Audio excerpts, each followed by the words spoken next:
You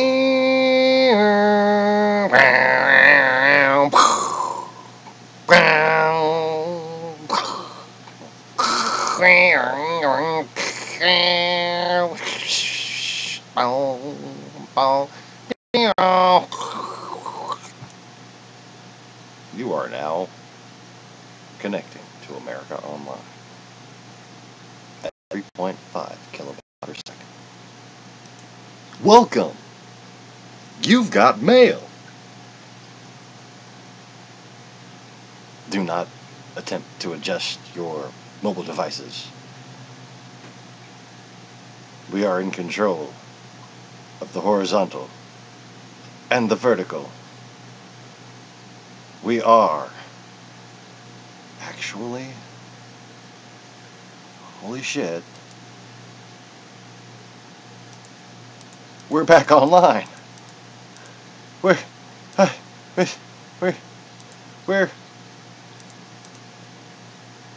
We're back online, Commander. I'm gonna do that a couple more times just to make sure.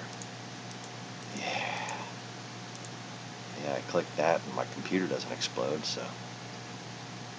Oh my god. We are live streaming. And 0 people probably not watching. I miss the 0 people. But anyways. I think this is actually working. I think. Not entirely sure. I'm gonna wait for chats to come up. Oh look, there's somebody here. Hello, person who may or may not be a real person. Feel free to say hello. Because, it looks like it's working. But I'm not sure if it's working.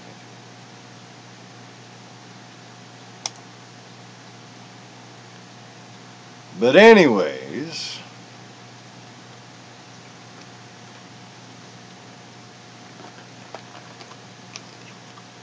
James. Yeah, that's a fitting first person to see. Last person to contribute to the channel. How you been, James? In fact, let me put my ugly mug up here. Even though I am gonna have to, like, you know, go take a shit here soon. Is that too much information? So yeah, I was just thinking of putting it on the other channel and making a little video on here and saying, I'm just gonna do a broadcast on the channel that works just in case anybody has any fucking questions or anything. Or, you know, misses me. And I go and I look. I dust off my laptop. I reset it 5 times so I can have a new boot sector because it didn't fucking boot up. It's been that long, apparently. Just crapped out on me. Try to update my broadcasting software. It says another installer is already working.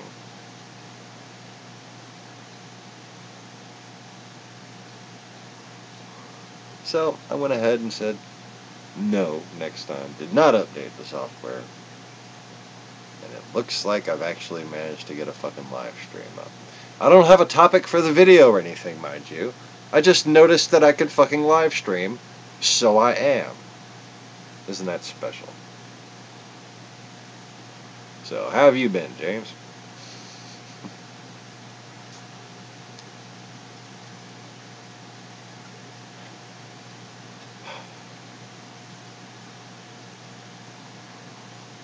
I'm thinking today's time will be spent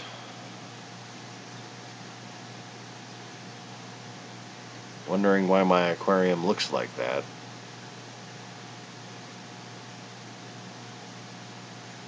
It looks blue. blue to me. Looks all green there. I mean, I'm not claiming not to have an algae problem, but fuck. Let me take this orange screen off there. Maybe it's just past time of day for that. There we go. That's that. Wait, what? No respect, I tell you. No respect.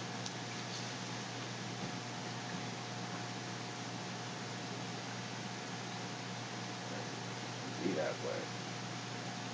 And stay that way. Oh, look, it worked. Isn't that special?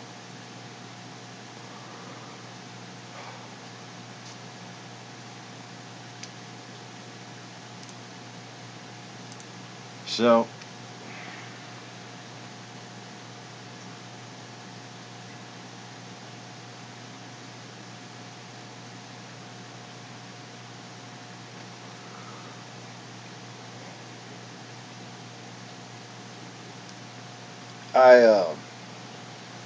I have a friend, and I'm not going to say his name, but usually his wife comes over. His wife's friends with my wife, okay? Usually his wife comes over here and hangs out with my wife. I don't get to see him much.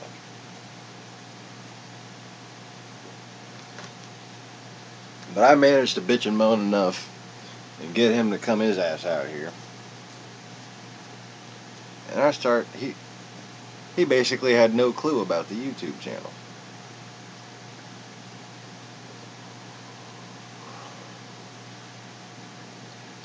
Turns out,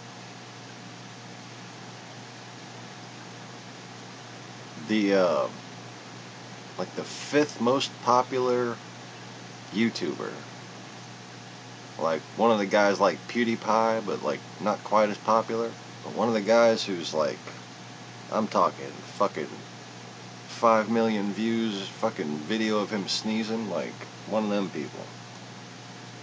Went to school with this guy. They've been friends forever.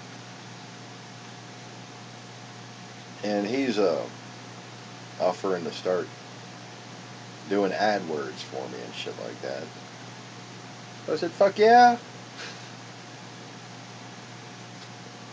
And he goes and takes a look at my account and sees the negative likes.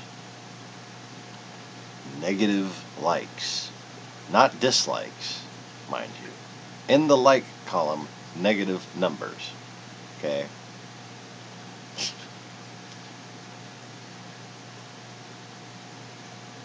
And he's like, well, it says you got a copyright. It says you got a community guideline strike.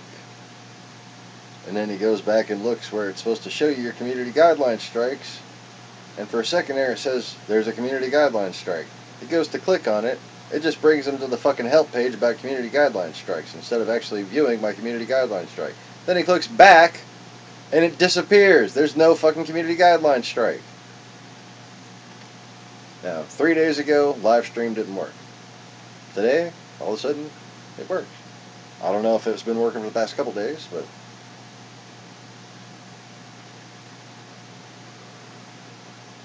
here we are. There's the fish. Or he may starting to get too big. The buying a house plan went through fucking shit. Because apparently the house we're trying to buy, well, the double wide trailer that looks like a house, it's actually a double wide trailer that's been like built onto till it looks like a house. But it's technically a double wide trailer built in 1974.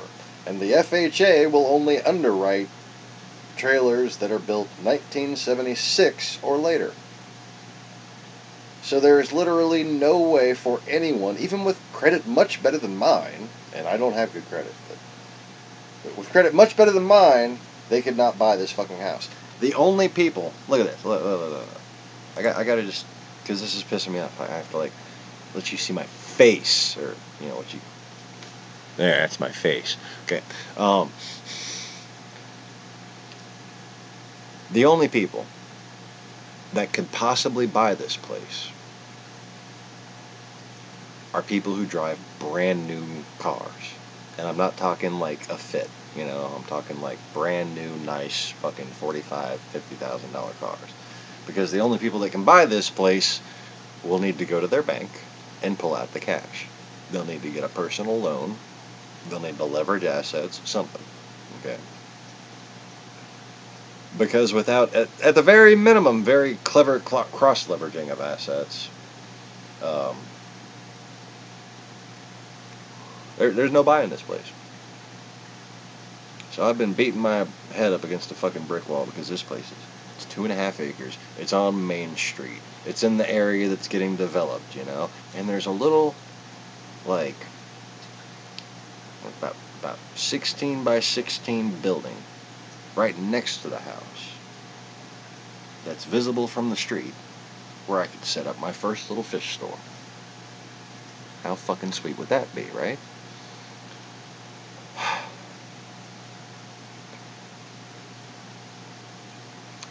So we've made a bond for deed offer, and they turned it down. It's a very elderly couple who's owned the house, you know, the whole time. Their mortgage was paid off in 1994, okay?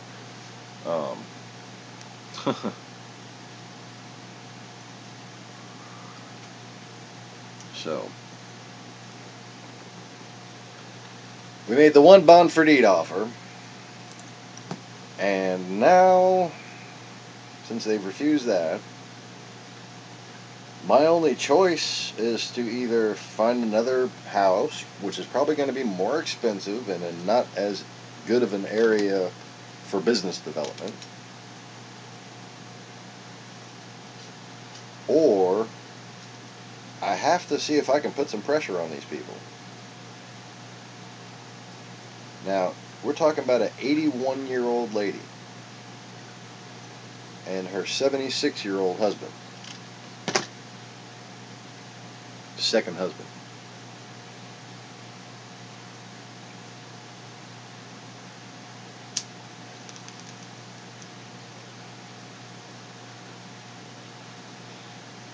So they don't want, you know, a down payment and then monthly payments.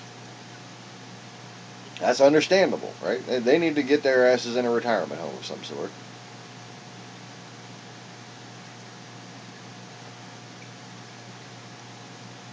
But if nobody can buy their house, nobody can buy their house.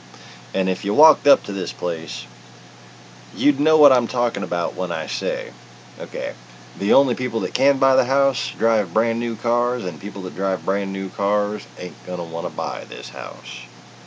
Okay? It's nicer than what I'm in now, but it's not like, you know, it looks like a 1974 trailer, you know? It's nice to me. It's nice on the inside. The floors don't have any holes in them, you know?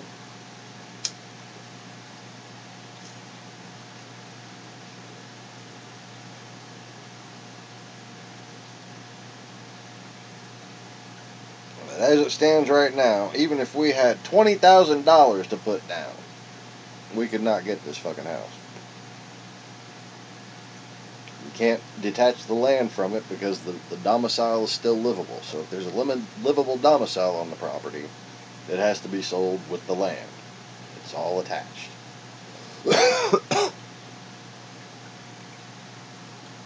So.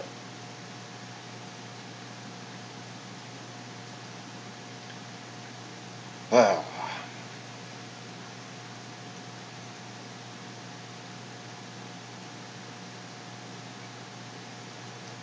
Anyway, so any questions about what's going on in American politics for anyone who isn't in America? See, I actually have a couple of viewers.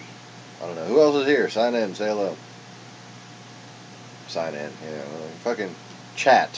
Whatever the kids are calling it these days.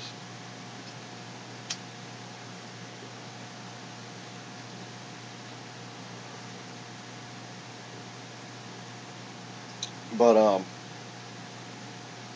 I'd like to announce basically some new, or, you know, not necessarily new, but what the plans for the channel are in the future. Okay. What I'm going to be doing.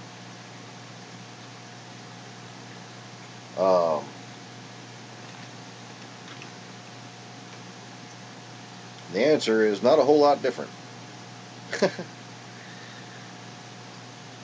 I'm going to start doing another series. I'm going to continue on this History of Time series, and I'm going to try to basically trace back exactly how we got where we are from the flood. Now, I know the last video was a big summary, and I kind of went on many different tangents on it, and I had a very bad headache, so I'm surprised it even came out fucking coherent. But I would like to kind of redo the overall summary and kind of like announce like a table of contents video, you know, or like do like a table of contents video. And then a new series I'd like to start is If I Were President. Because, you know, I'm thinking about actually attempting just to fail. Like, I know I'm not going to actually, you know, be president. But I just want to show that somebody with the absolute best ideas for fixing everybody's problems,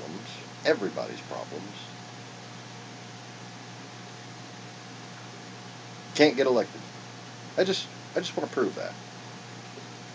Why? Because I'm crippled. Because I got bad teeth. You know, because I'm not connected. I'm not rich.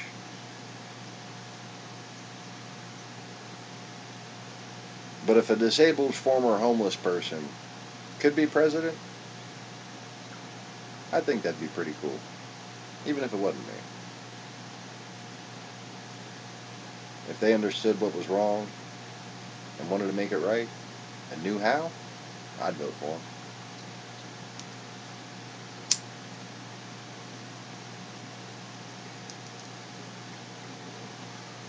And I mean,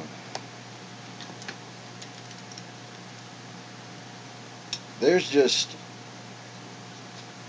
things you can do that we just don't do.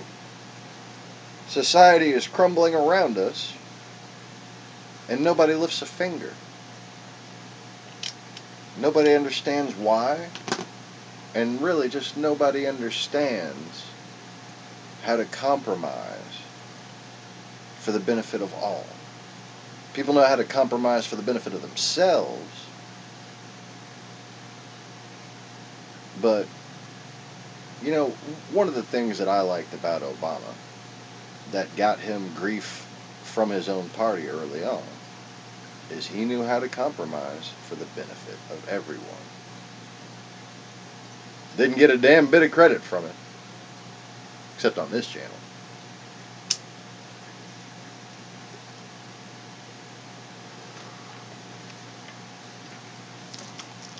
Now, I could go into all my genius ideas on how to fix domestic policy and how to form tax incentives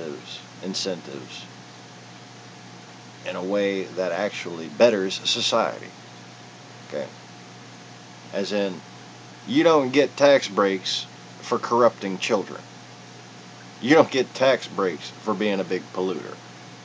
You get tax breaks for paving the way and putting America first in a very real way, not just financially.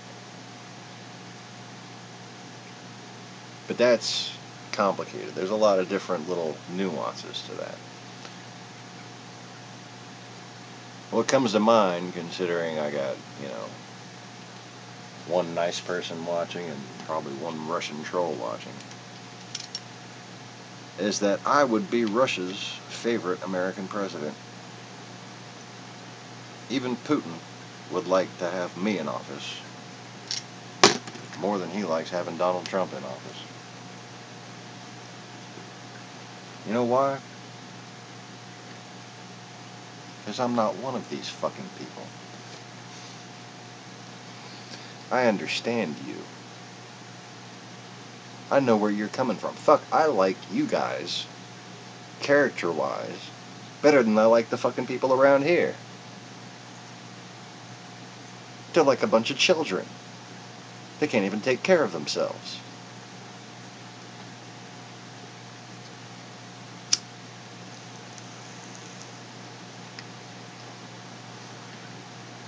America has become weak, and it's its own fault. And in many ways, I commend the Russian intelligence services for their masterful works of the art of war. It's amazing what they've done. But at the same time, there's some serious evils that society needs to address. Slavery, child pornography, complete lack of free speech.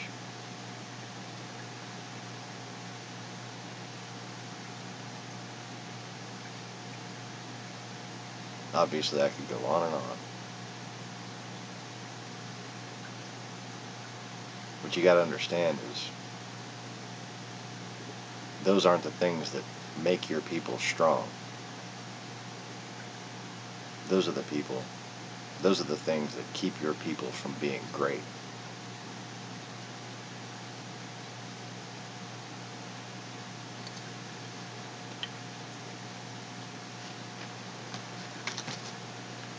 Somebody who's concerned with what they can get away with has something to hide from God. And ultimately, they live their lives around their fear of judgment.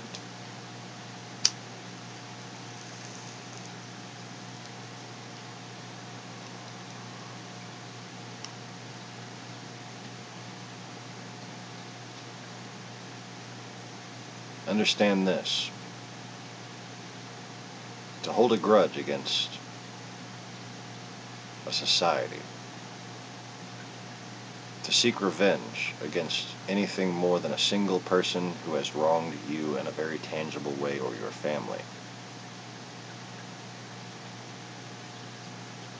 to dwell on anger and use it to motivate yourself, is Satanism.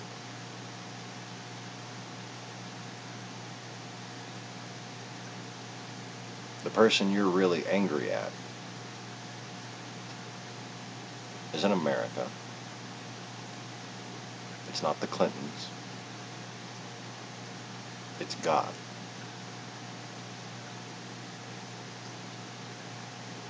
You're angry at fate. You're angry at the limits of what you want and can't have.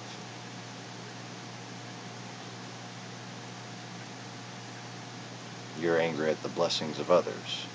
Your heart is filled with iniquity.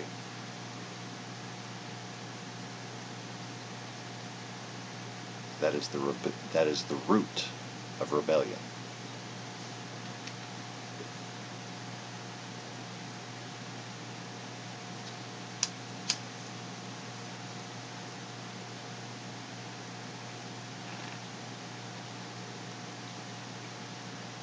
And if you loved peace, only then could you love God.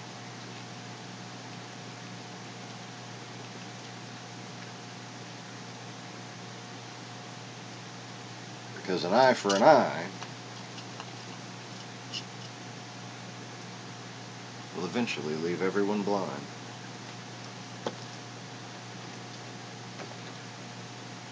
Now,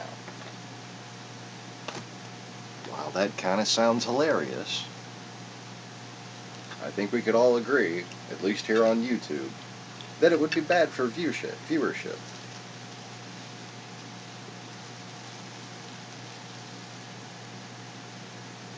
Anyway. So, you know what I haven't heard for a long time? the intro music. Let's put that on here.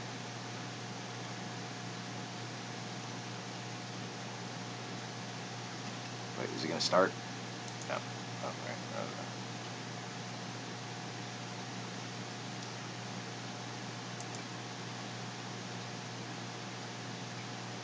Come on, application.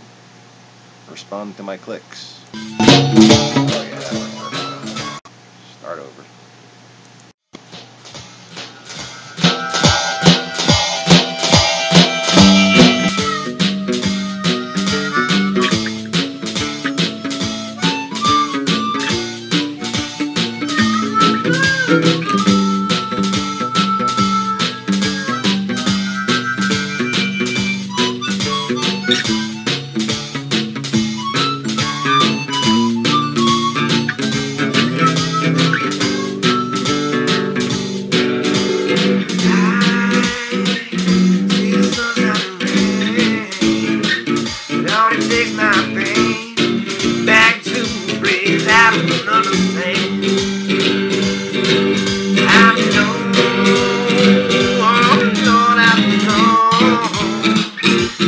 In my heart, and baby down in my soul. You, baby, you can't take it no more. No, I know I'm walking out that door the way you treated me too many times before.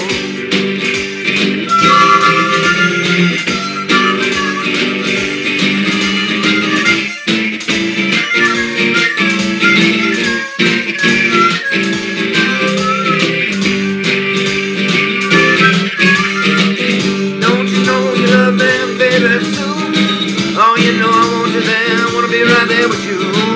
I know I gotta keep you by my side till the day I die. 'Cause baby, ecstasy is in my hand. Oh, when I'm holding yours in mine and walking in the sand. Oh, baby, you know it's fine. Now you done and pissed me off. You ain't done something you shouldn't have done. Baby, I'm mad. I'm going on. Oh, I'm going on.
I can't take it no more.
slimy yet satisfying.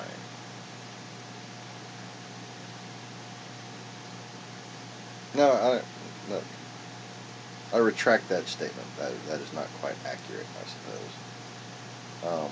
That was refreshing. Still room temperature, but nonetheless refreshing. Yeah. Been a while. Old Danny can jam on that fucking harmonica, can't he? Anyways. So, I was just talking about how I often envision myself in my little daydreams of dwelling on how to repair the world at this point. You know, now that nobody listened to me when I was trying to fix it the easy way. Just what can be done as far as negotiations with the Russians. Did I roll the wrong word? I just rolled the wrong word. That's special. That's a special only I can be right there. I rolled the T instead of the R in the Russian. I don't think I could do that on purpose if I tried. The Russians. Okay. The Russians. Oh my God. That's fucking special. Anyway, I'm gonna move on eventually. I'm just dwelling on that. Like I said, you always gotta analyze your fuck-ups. I do so at this stage in my life, mostly for entertainment value, but, you know, it helped me become an involved individual, at least I think.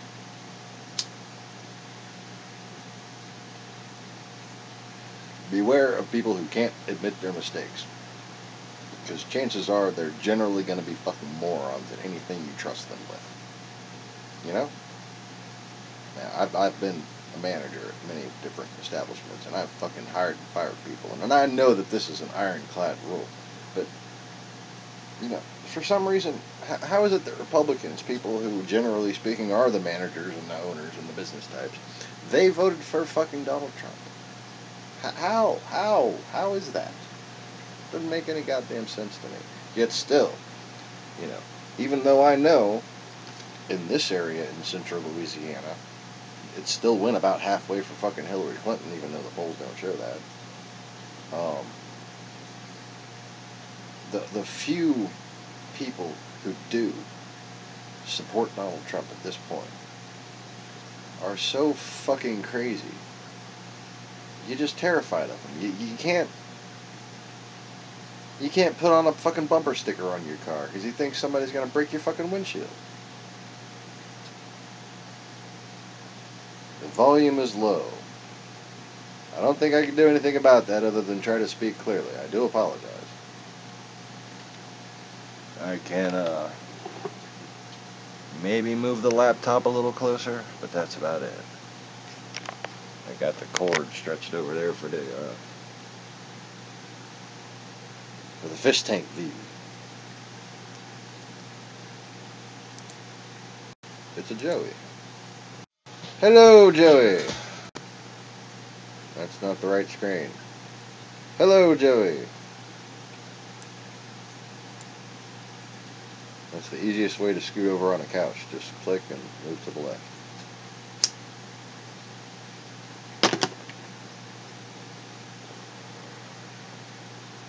So yeah. We have new channel mascots, I suppose. We have a Moole and a Tomberry. And Tomberry's kind of doesn't sit just straight. There you go. That's better. Got his little lantern. And of course,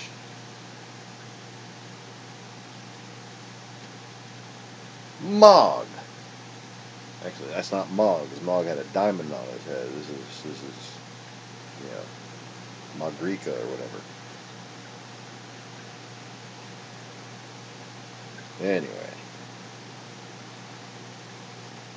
So, volume, eh?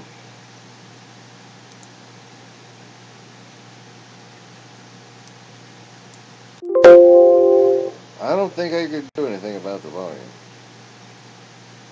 Did it help when I moved the thing a little forward at all? Yeah. Eh. Let's see. I'll start right-clicking on things. There, that's a thing. Did that help? Okay. Settings.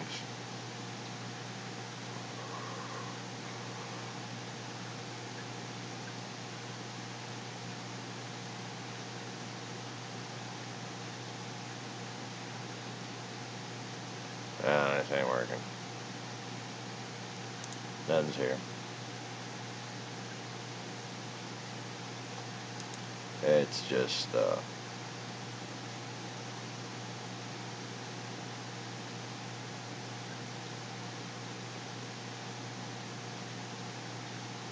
yeah. Nothing I can do about it. Can you at least hear me, like, enough? Fuck.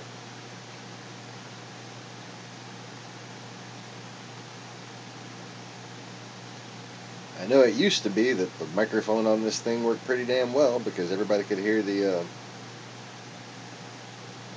Oh, wait, I have an idea. Maybe it's on the wrong thing.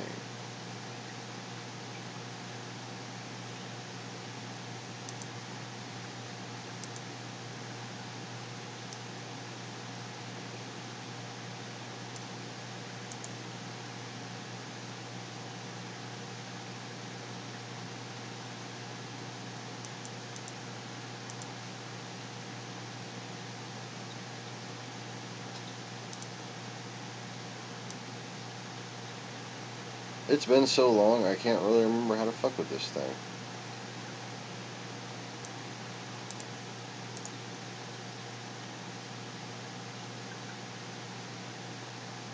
So I used to have it selected. Does it sound like I'm far away? I used to have it selected where I could fix the audio from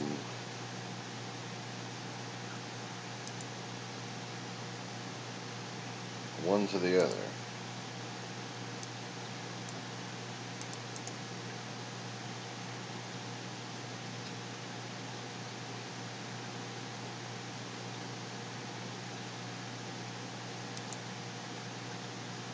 Alright, somebody give me some more input here.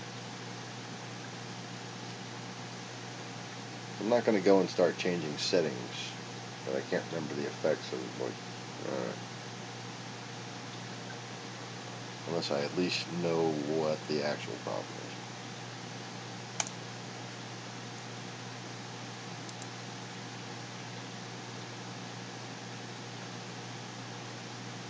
So I know if I fuck it up, it's going to be all echoey and shitty. So.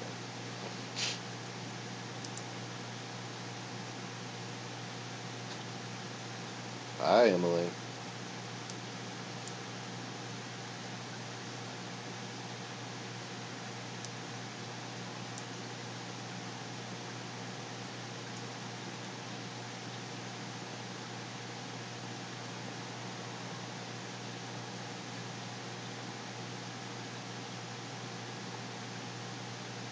Anyway, so that's what you get with the fucking sound. I don't know what else to do with it.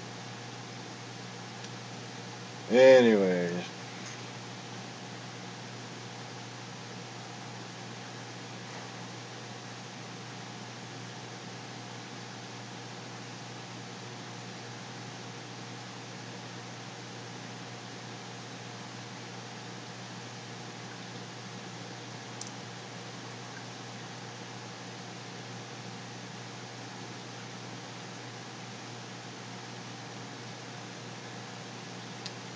So back to the fish.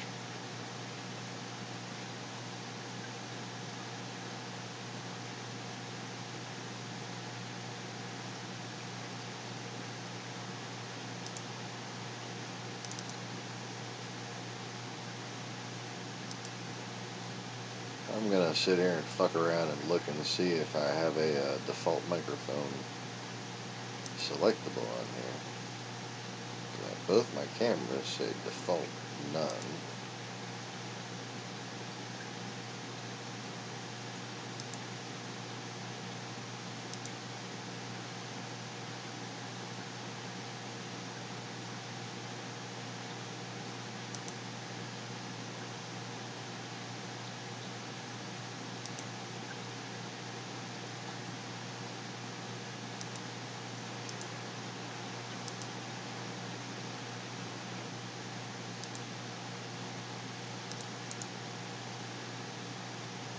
Does the audio happen to sound just fine to anybody?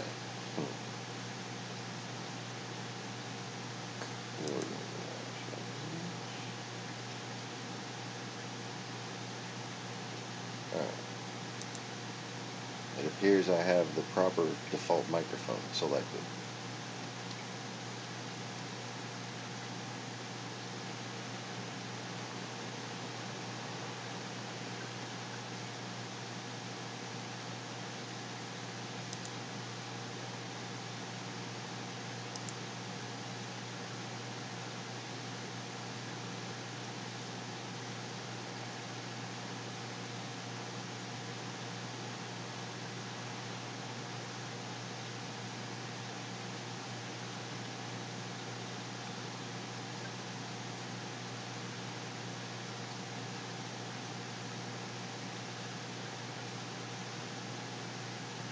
Wow. I guess Joey's the one that has the problem with the volume now.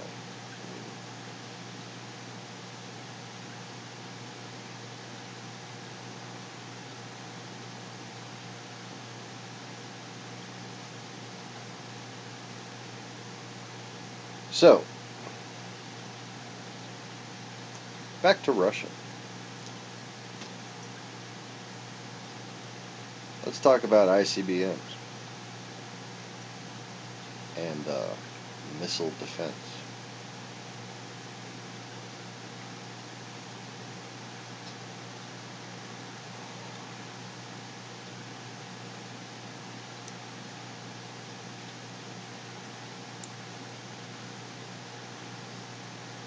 Now, obviously, there's some closed door shit that I'd have to know before making final determinations about what steps to take.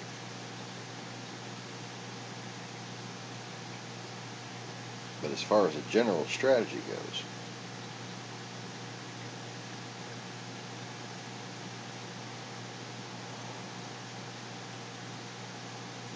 we need to basically be the adult in the room.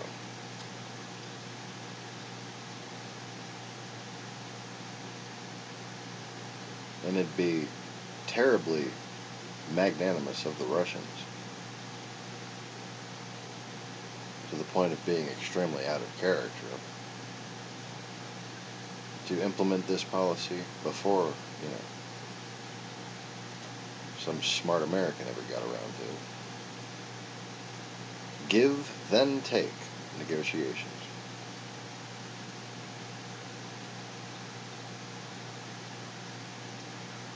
And it's going to center around deployments of missile defense.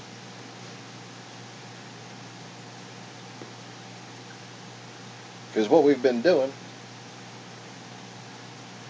we've been saying, we'd still like you to reduce your nuclear arsenal while we put up missile defense shields.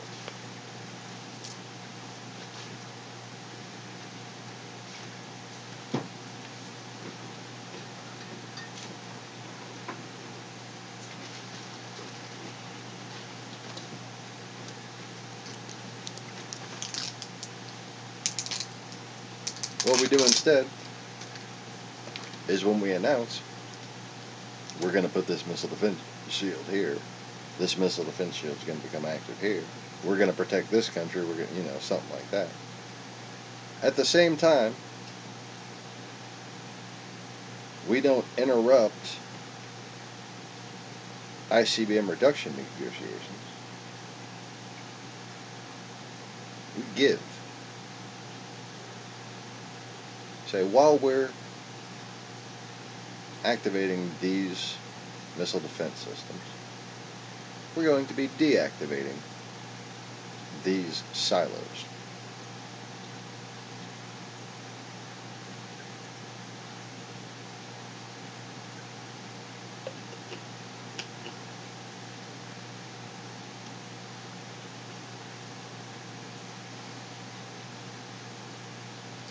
Now,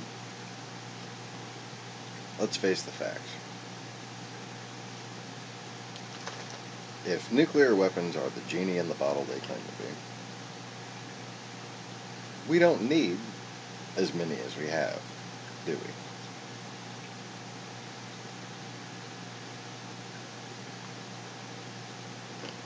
At what point is mutually assured destruction out of play? Is it when we only have 1,000 nukes and they have 2,500? Is it when we only have 1,000 nukes and they have 2,000? When they have 1,500 and we have 500? When they have 1,000 and we have 500? When they have 700 and we have 200? When they have 500 and we have 100? When they have 200 and we have 70?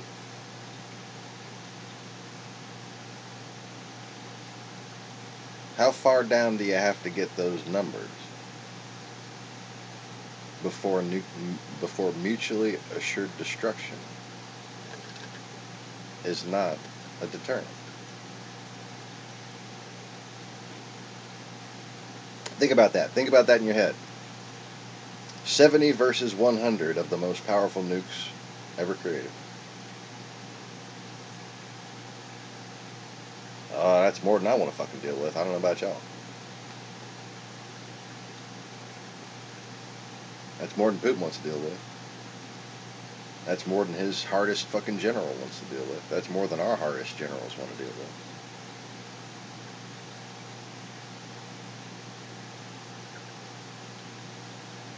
I can think of two people who might think that would be a good idea.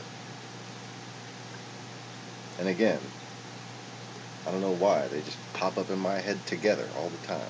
Charles Manson and Donald Trump. They would probably have thought, oh, great idea.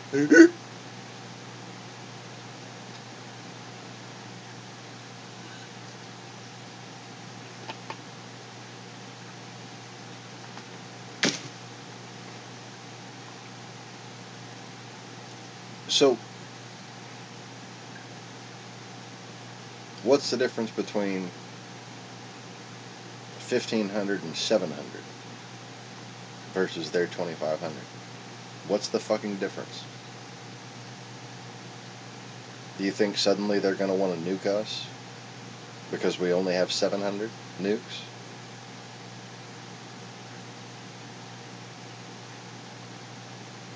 Oh, they could kill us a lot more than, get dead. Dead's fucking dead, You don't get deader than dead. I know I've died a lot. I've died many times. There's no, other fucking stage of death other than that which awaits the morons of this era. Okay, and by morons, I mean people whose heads are so far up their own asses that they just can't be bothered to do anything to defend themselves. If you can think of, as a creator, a more necessary hypothetical reason for deletion of creations,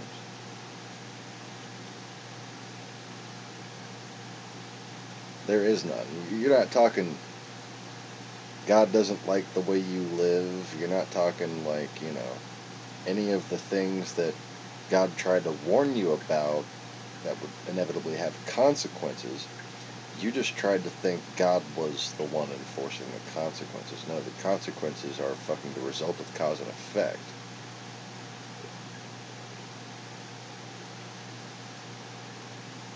These things that you have done to yourselves and to your society are what makes nations weak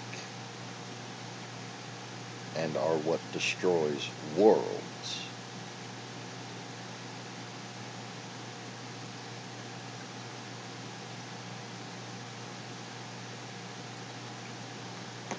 Now, I make the mistake of, when I talk about the oceans dying, talking about reefs and macroalgae and trying to educate people on the actual cycle of things down there.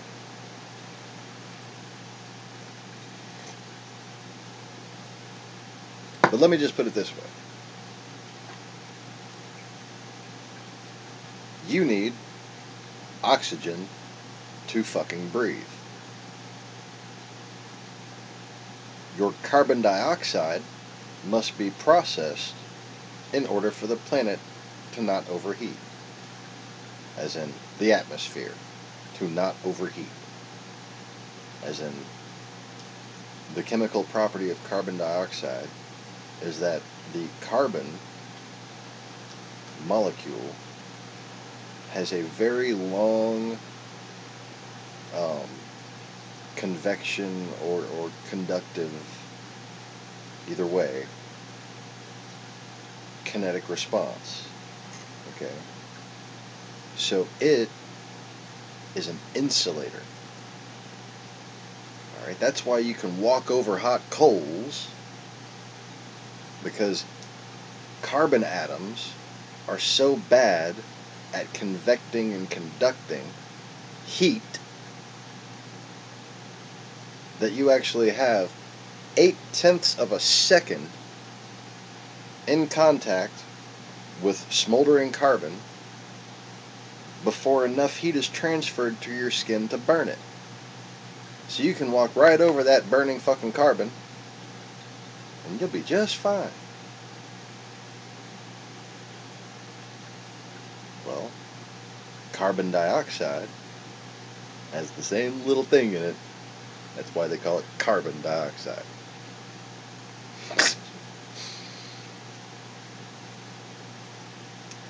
Now, you know how in like geography they taught you that 74% of the world is covered by oceans? Well, 72%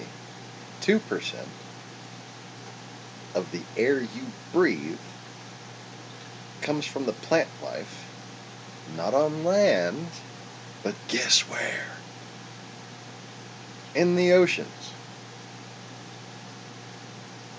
Dumbasses. That's, called proportions. And while you might have noticed the percentages a little bit different, those are the numbers that I looked up anyway.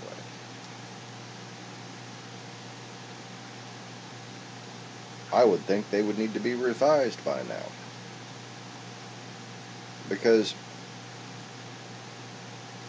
algae, like the algae that you're looking at in my aquarium, right back there, that feathery, frondy algae that Orihime is just grazing on and loving, that's macroalgae. That produces oxygen. But that shit that grows when a reef dies, it's part of the reason why it dies. It's the result of increasing nitrates and phosphates from fertilizer runoff. It only grows in those conditions. And you know what it does? It consumes oxygen.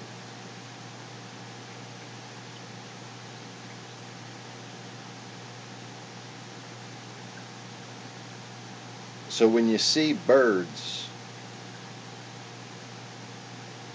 that just fell in a red tide, understand that they were floating under it, flying above it. They could fly just fine. Suddenly they found themselves out of breath.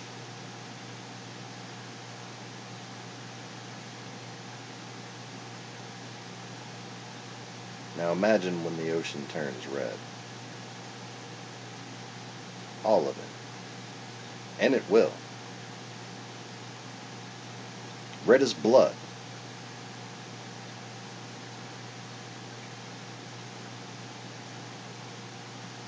It's not God's wrath. It's cause and effect, dearies. You just needed me to point it out to you.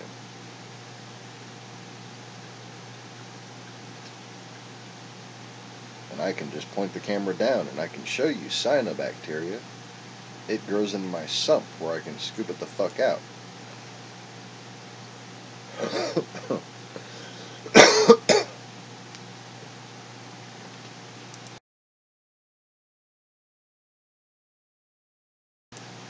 And the reason why I scoop it out is because if it grows on my plants, they die. Yeah, plants consume phosphate, nitrate, just like the cyanobacteria does. But they can't consume it at a high enough rate. It's kind of like too much of a bad thing becomes a poison. I mean, too much of a good thing becomes a poison. Excuse me. Well, when you got cyanobacteria just clinging to your entire leaf structure, and you've got excess nitrates and phosphates consuming the magnesium and the calcium that you need to keep your plant, structure intact, like the long leafy hard stem structure of a plant is calcium based. Everything becomes limestone because it's all fucking just carbon and calcium. But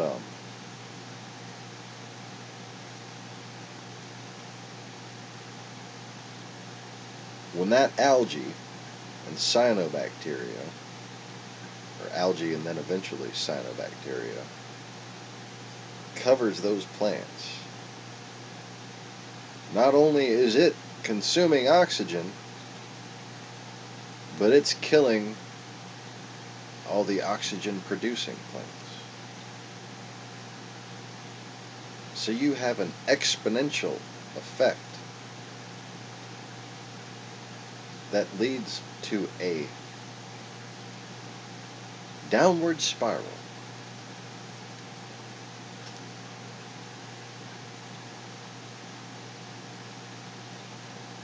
Why are reefs pretty? You ever asked yourself that? Why would God create a mystery world underwater that looks more beautiful than anything we could imagine?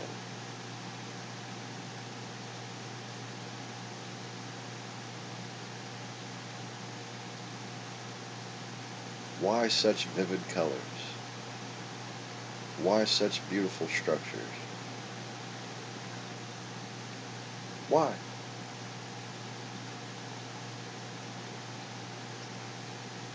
Is it not obvious? Do demons blind you children that much?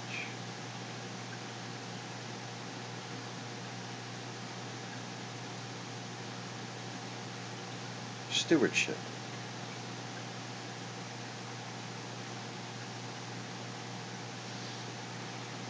The same way I manage my fish tanks without using, or at least relying on, test kits,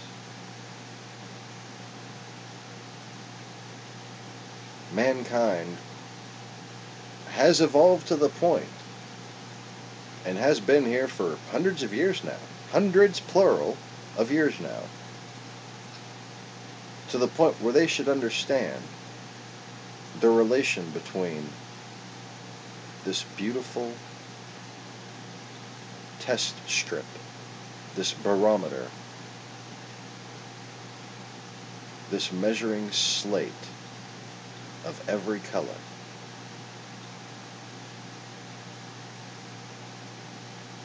Oh, well, we started farming down this stream here, and massive production of fertilizer, and you know what? These reefs died. Huh. Wonder why.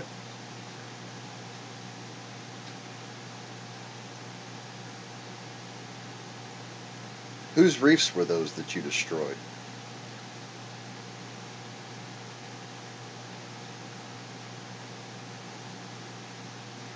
Whose reefs were those that you destroyed?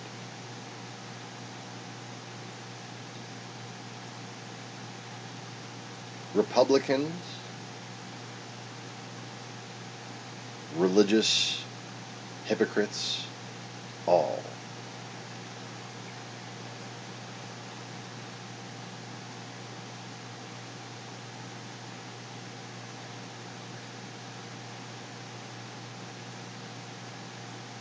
There is no more reward-worthy sin than abuse of dominion. Not just failure of stewardship, but knowing the consequences, knowing the destruction you cause, you persist.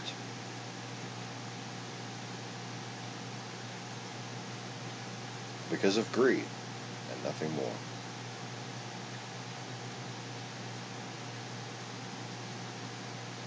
Inequity. Huh. Don't tell me about what my conscience should already said. You whiny liberals. You're not mad at the liberals. You're mad at God for putting something beautiful in between what you want and what it takes to get it.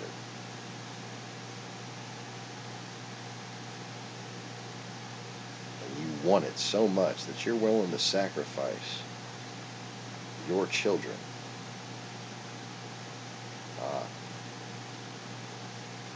That's ultimately what you're doing.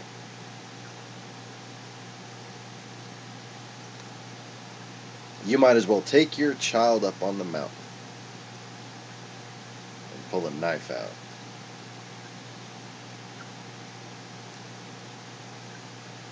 Is that what it would take for you to learn your lessons? Doesn't seem too drastic, does it? Not in that context. What kind of a God would do that?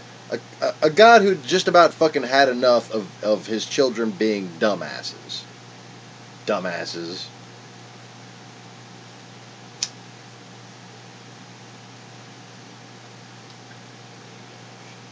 But how would I know?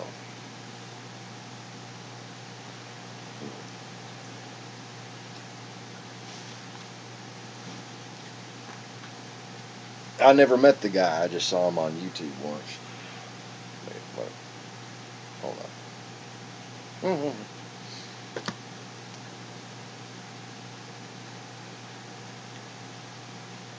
So anyway,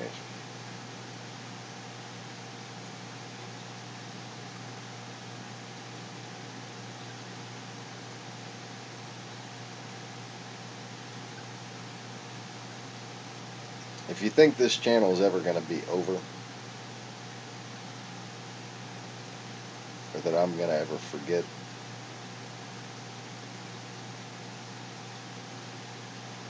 anything, you're sorely mistaken. Now remember that all my warnings have come true. But be warned. If this channel isn't allowed to go viral, if I am not allowed to speak sense into my own children, you will all destroy yourselves.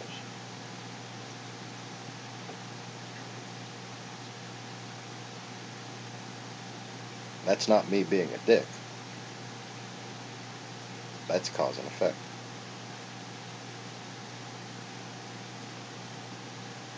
It's not going to take nukes. It's not going to take Russia. You ignorant fucks will just la your way right into oblivion.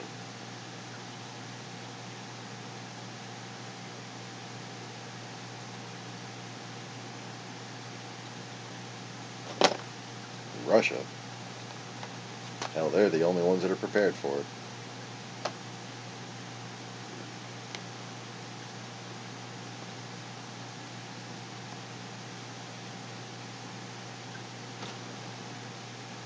In fact, a lot of them are being told the right thing for the wrong reasons. They're being told that they're supposed to save the world from us. Huh.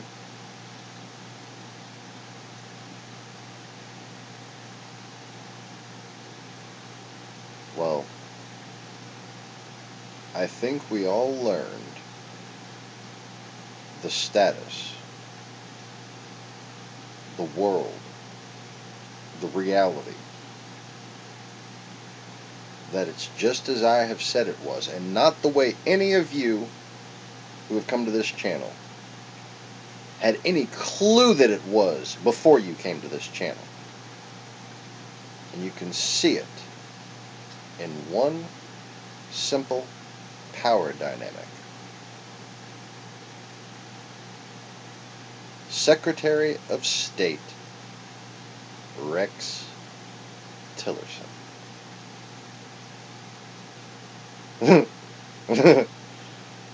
ExxonMobil. That's them. That's how much power they have. So attention, little Russian puppets, little Russian trolls. Stop being Putin's pawns. Because there is an older land that has been hidden from you. And it's the one underneath your feet. And it is one to be proud of. But it is not Putin's land. It's yours.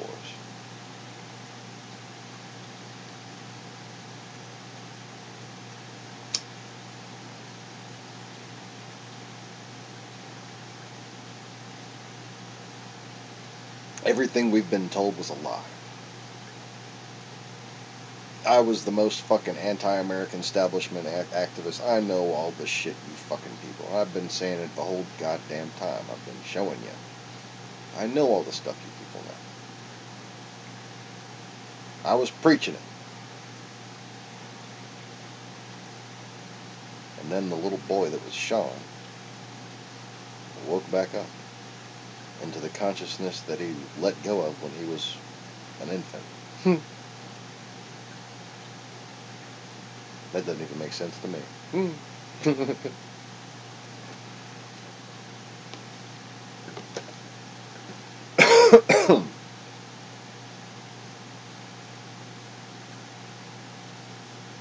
And I felt like a compass that just landed on a planet in space, you know? Like I didn't know where the fuck to point. But I had something in me that was trying to point somewhere, and I could feel it. And I was looking on the map, and I was just like following like the circle of China inward. Like, 'cause that's how I would find it on the maps in the old days.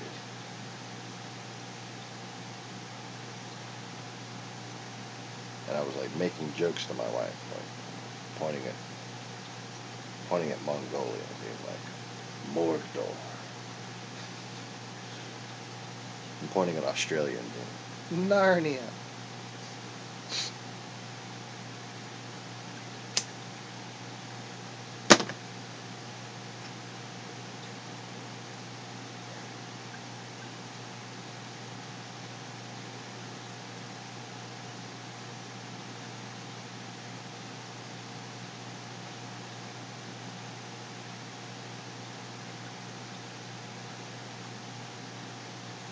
You know, the most populous area of Australia is now the least populous area. That's weird. It's kind of like Africa. There's so much in common. Like people don't seem to realize.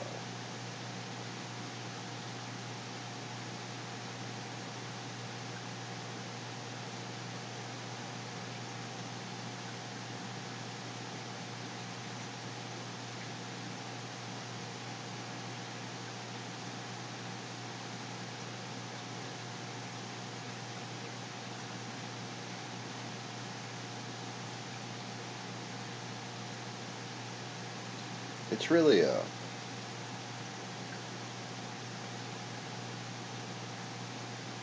really weird being in this time.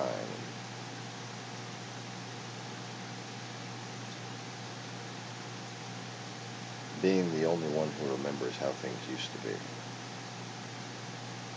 before the walls fell.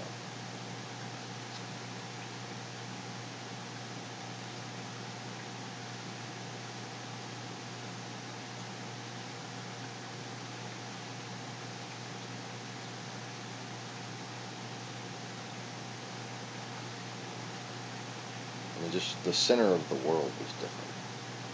Maybe it's just the difference between living in America and not. But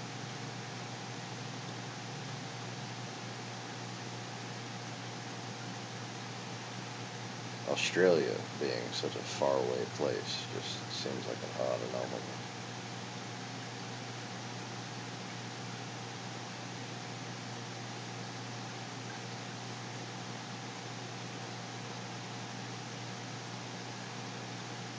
Technically, Australia isn't any more from here than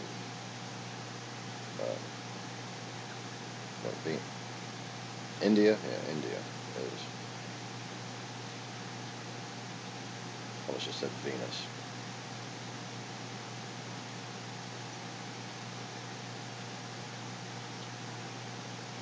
Now, I don't know the correlation between what's going on now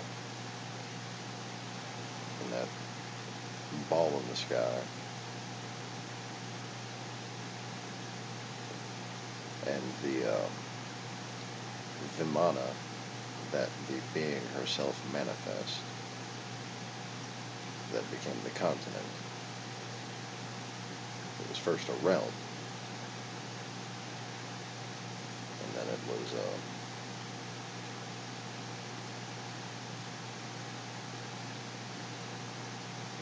not like a Trojan horse, more like a Trojan battering ram, kind of.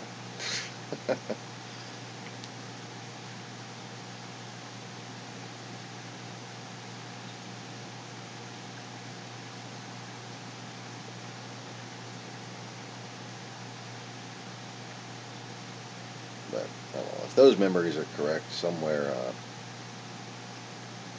in the center of India should be something called the Temple of the Dark Portal or something like that. The Temple of the Gateway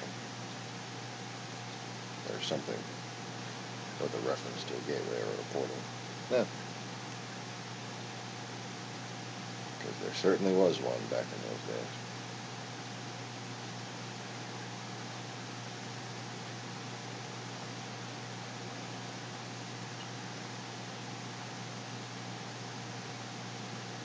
And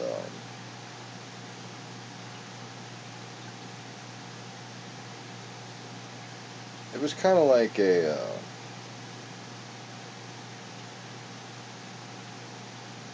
ancient super being version of a prison break.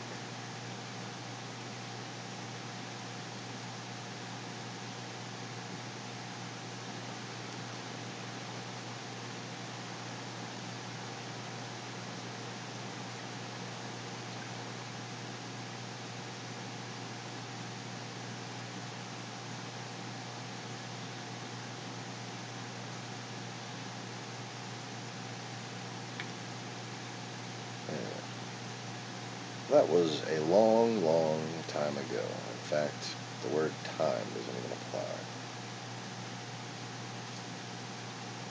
That's what shaped the world that you know of.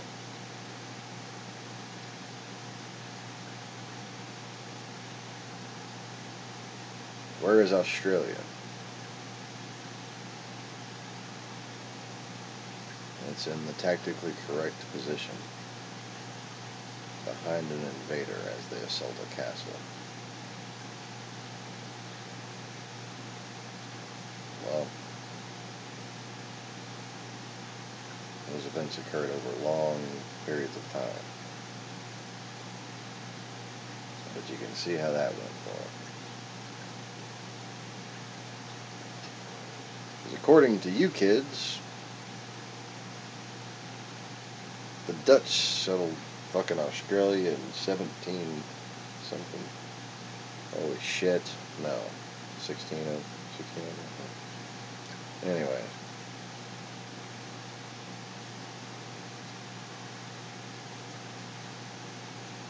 That was a part of the Kemetic Celtic Empire. Okay? Get that right in your little history books.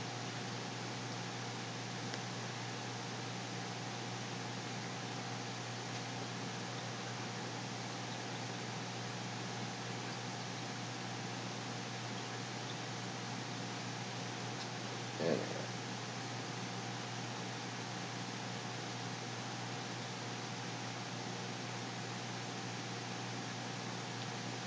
I think the two most careful exterminations of history have been ancient Australian history and Johannite and Magdalenian history.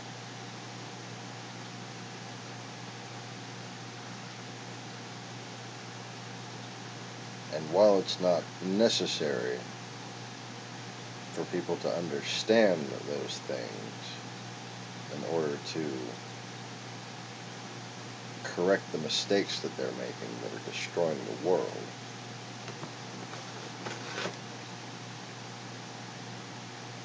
not only will it help, but it'll help people understand how they got here.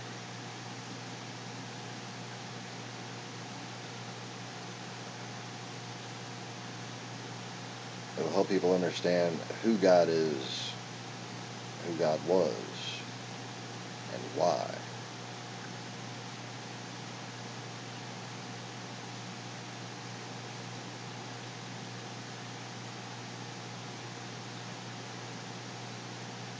And maybe they'll stop hating him just for being him. Because last I checked, he can't help it, can he? Just like I can't help being me and you can't help being you.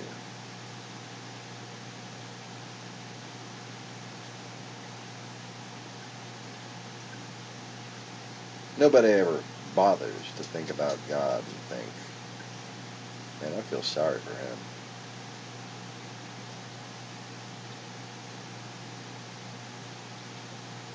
But you claim to love him, right? But you've never bothered to empathize.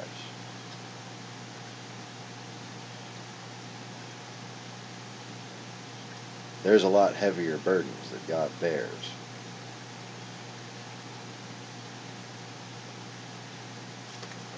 Than shoddily adjoined pieces of wood.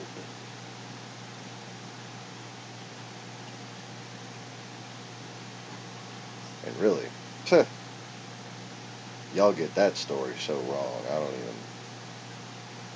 don't even want to tell my part.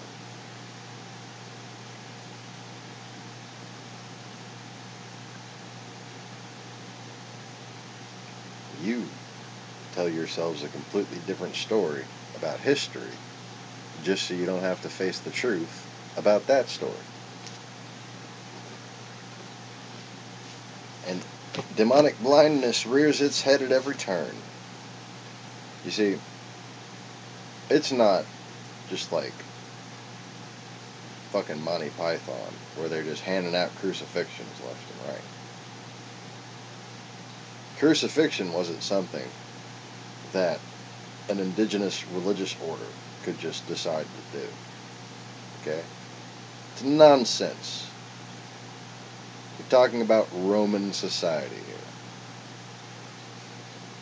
They had strict laws. And if you said you were going to crucify somebody, they had to be guilty of the only crime, one and only crime in Roman law for which crucifixion was a penalty. Does anybody, boys and girls in the class, happen to know what that crime was? Is? Or... I'm still hoping it's a law in America, because I'm not the one doing it this time.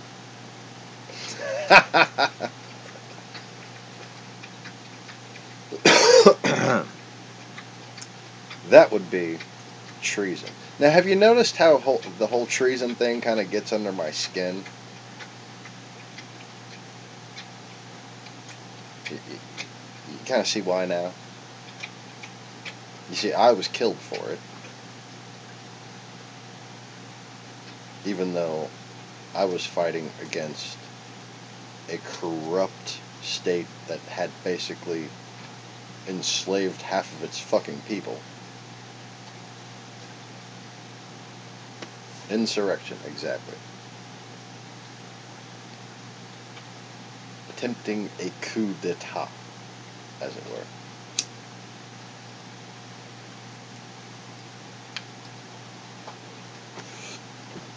Coup d'etat, my lord, coup d'etat.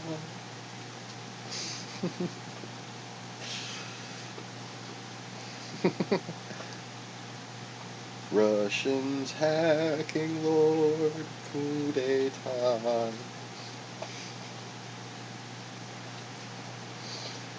Anyways. Oh yeah, you wonder why that's French, huh? The French are just that important. Yeah. Okay.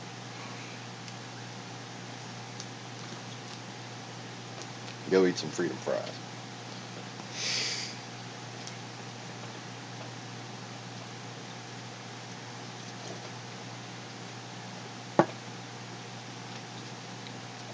So, little drummer boy Spartacus. How much do the Jews of this day know? Who are the Jews of this day? The Hebrews who forgot? The Jews who are actually Jews? The Jews who think they're Jews but aren't Jews? Or the Jews who pretend they're Jews but know they're not Jews? Holy shit. That just got me dizzy.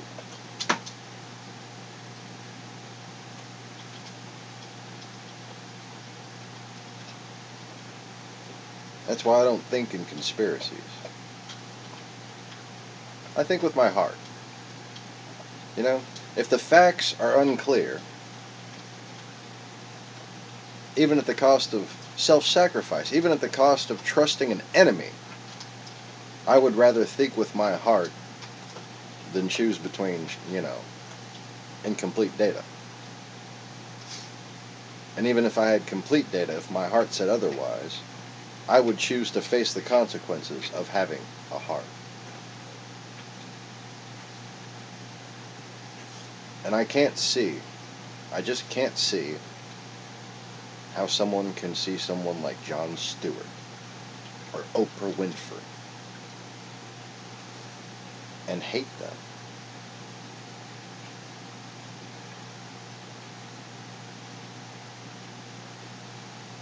And both of them might have used to be communists. And I think one of the best things that could trigger a revival in this country, one of the only possible avenues to the appropriate level of revival needed to save this country,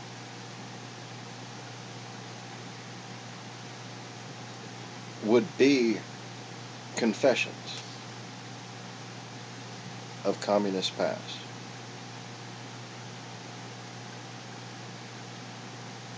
Now, the reason why Donald Trump can't save his presidency is because he won't confess. Think of that in terms of prophecy. Think of that in terms of the metaphysics of everything that's going on right now. He is literally going to jail because he won't simply confess. Is it just that simple? No, it's not just that simple, but that's, in effect, the truth. And here's why. If he would confess, he could actually trigger the revival that I'm talking about. Because in order to confess, he would have to do what?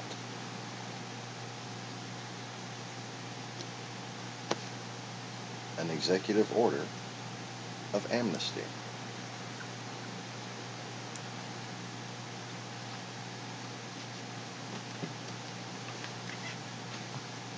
Because you can't just go handing out amnesty.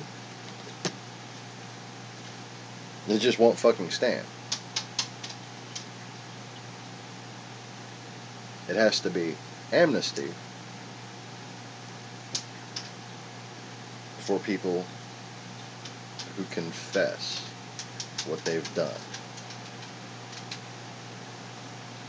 And this could be a historic corrective effort on the part of leaders, former leaders, celebrities, and I'm sure many very well-to-do college professors and authors and the like.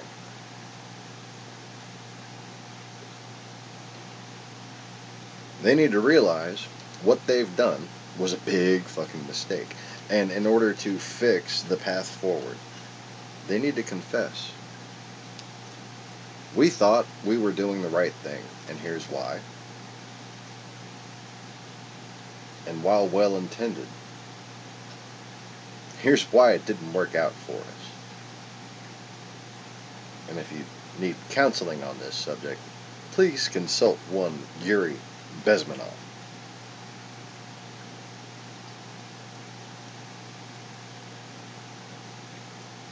Then I'll be happy to take your questions.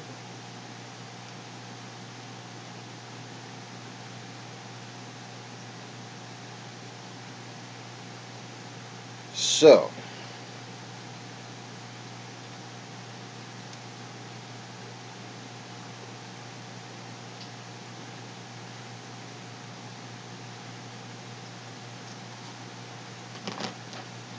I think I'm done. I think that's all I have on my little pipes for the day. Anybody got any questions, comments?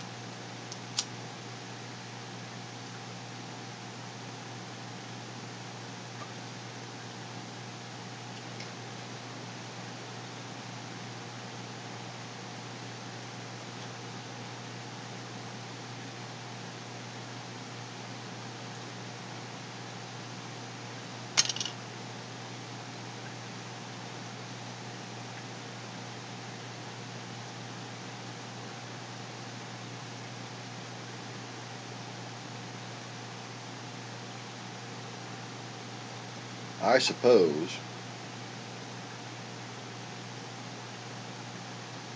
people think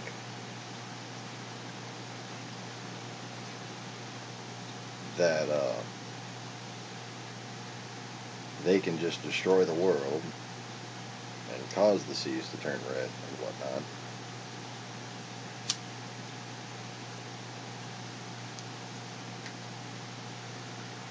Which, by the way, if you don't play that out in your head appropriately,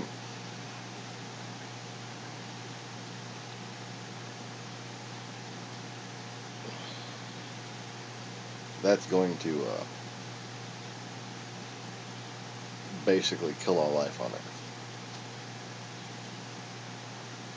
You're going to be, you're going to be trying to buy oxygen in a can at that point.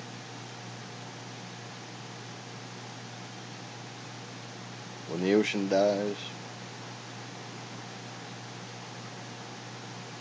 you're going to get cooked to a crisp. The only way to counteract that is with an ice age.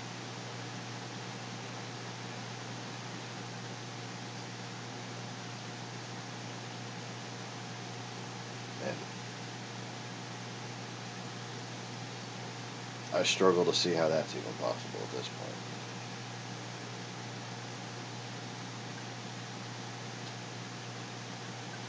You might be beyond that method of repair, actually.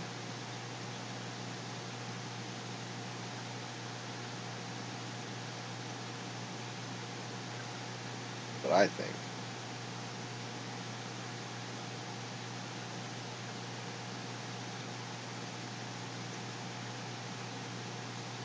the only way to determine that I am not who I remember being, or as you might say, claim to be, even though I am not self-proclaimed. I'm stubbornly admitting who I am.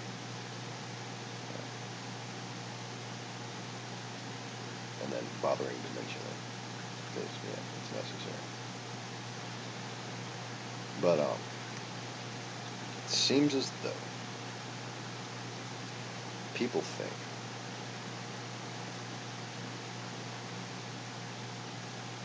the real me, or whatever, the real God or Jesus or whatever, Jesus, is going to come back and say, oh look, you didn't listen to me at all. Here, I'm going to make everything better for you now.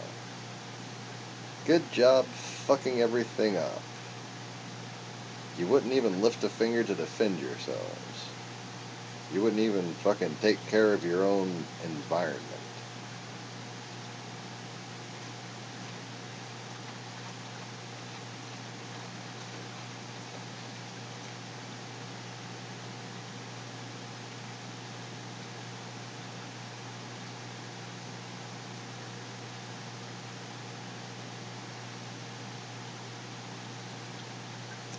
I often wonder if I'm that much of a sucker.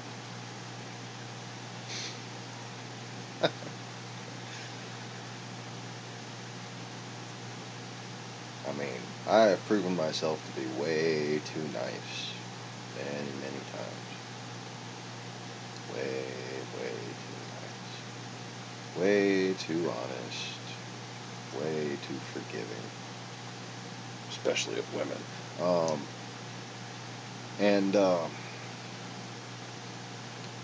It does tend to bite me in the ass.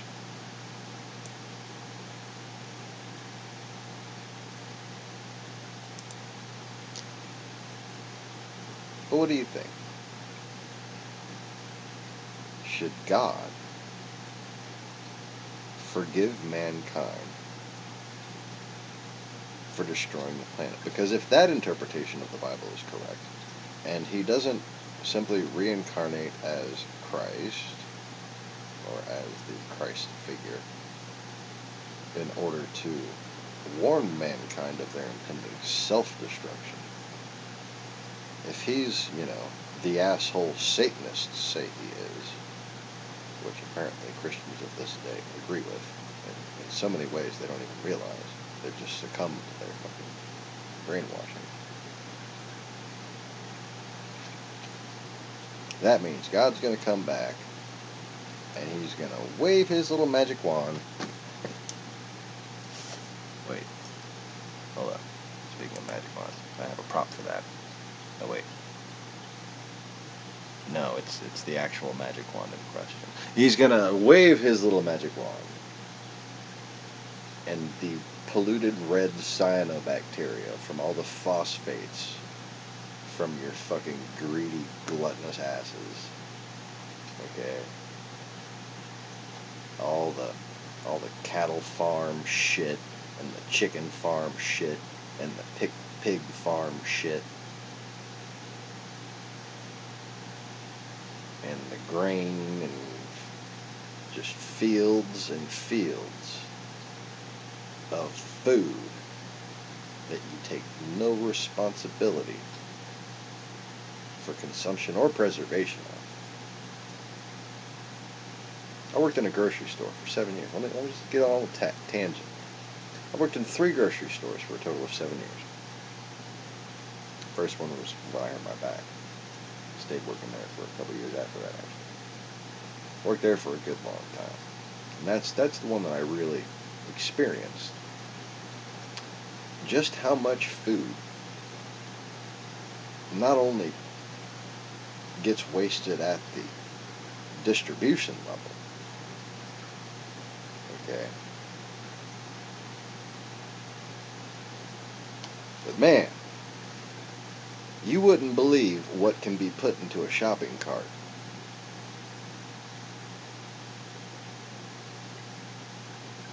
For one person. And it's just like obviously one person. And you want to reach out to them and be like, you're gonna die if you keep eating that shit. But then you look and you see in their shopping cart every single fucking time you see somebody with just like some crazy shit that gives you heartburn looking at it, just all for them. There is always in their shopping cart a Diet Coke.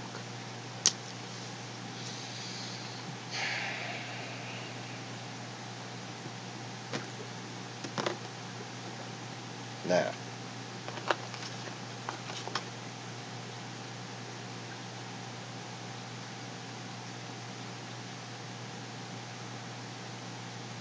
if we didn't waste all this damn food,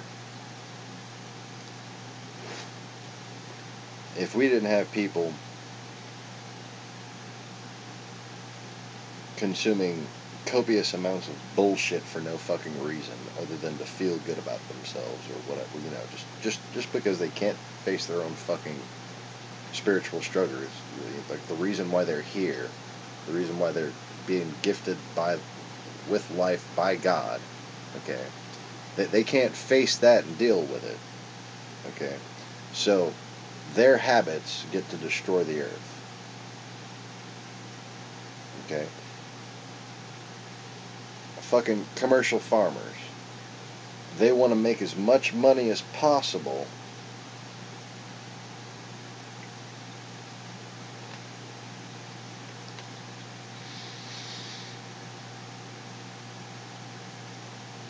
I wonder why that's why they don't want to believe in reincarnation.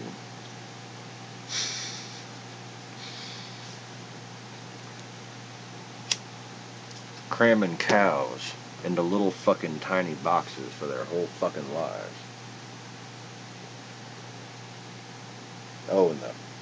The chicken and the pig farms.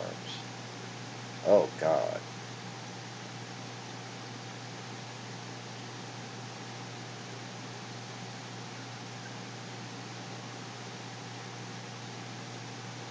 How many people still do hunger fasting these days? How many people concern themselves with the people that are dying of hunger while they eat each meal they eat? You know, that's why I'm skinny, and that's why I have been since I was a kid. My mama told me about the poor starving children in Africa when I was done eating, and I wasn't done eating. And I started crying as I scraped my plate. And I promised God I would try my best not to waste any more food after that. So you know what? I have over time learned to not eat with my eyes.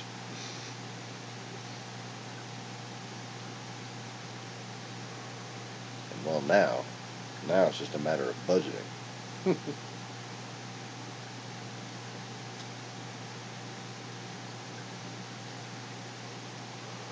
Greed, which is inequity, which is anger at God for putting seeming limits on what you can do.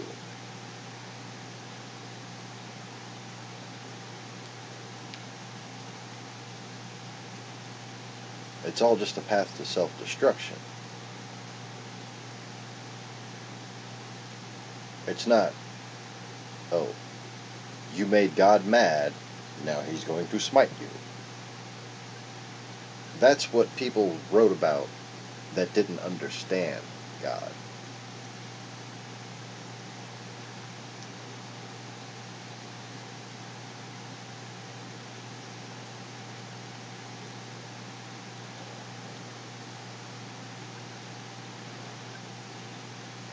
You don't get a handle on stewardship. You don't deserve these rewards that you keep giving yourself. Now, I've said it once, I'll say it 1,000. There ain't nothing wrong with being rich. There ain't nothing wrong with being fat and happy. There ain't nothing wrong with being a professional fighter.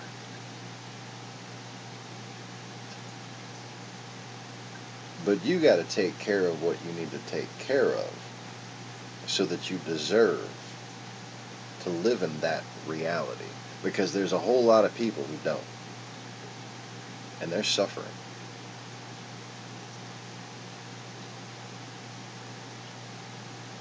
Oh, you're making me hungry, Sean boy. For those of you with small screen, Sean says, I think of that every time I eat. Also, I only eat wild-caught fish.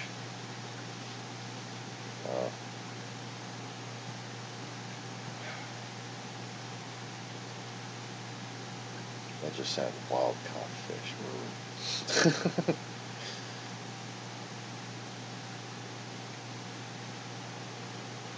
I'd really like to make some kind of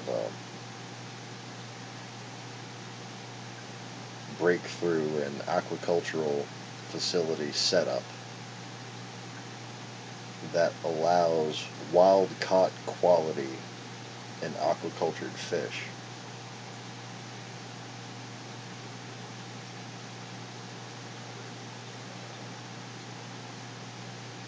The big problem, actually, Not to get on a completely different tangent, but you know how I do. The big problem with that is the spread of disease versus natural environment. Okay, in short, the more natural you make the environment, the more diseases spread. And it's not a matter of filtration or water quality or anything like that per se. It's a matter of the things that affect fish like to burrow in substrate and rocks. And then they kind of gestate for like 8 days, and then they come back out, and then they infect more fish. Where they lay their eggs, basically. Although, if you look at termite infestation, which, most of you have no fucking idea what I'm talking about, it's a fascinating process.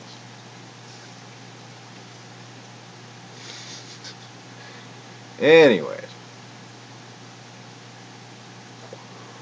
So, for somebody to have naturally fed aquaculture fish,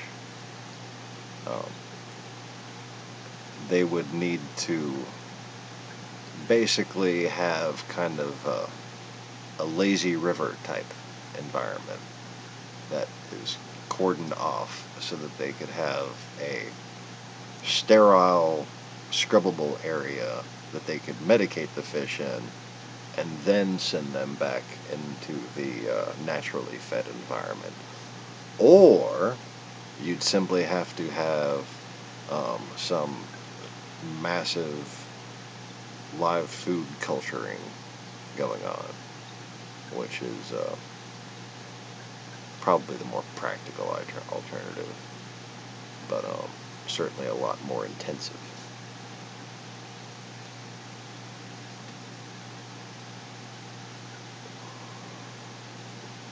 But anyway.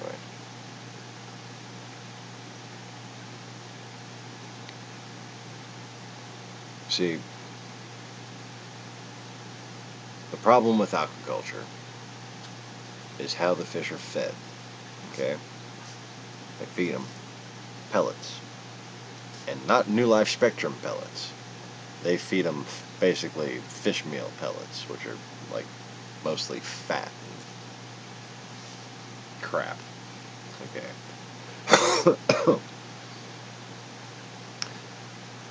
Well, live food sounds expensive, doesn't it? Not if you start from phytoplankton, okay? But then you have to come up with hyper-efficient ways of doing every stage of your operation or else you will not wind up with a reasonable cost per pound.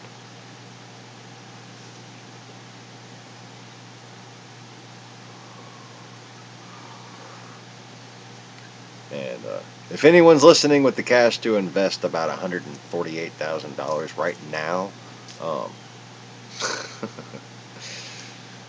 yeah, I got all that planned out and more.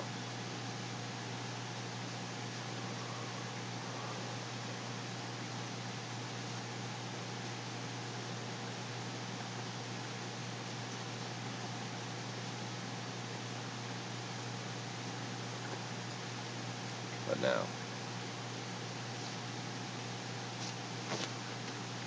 I guess I'll finish this video off by talking about what you can do as far as stewardship goes. Well, people need to get more responsible with what they consume in general.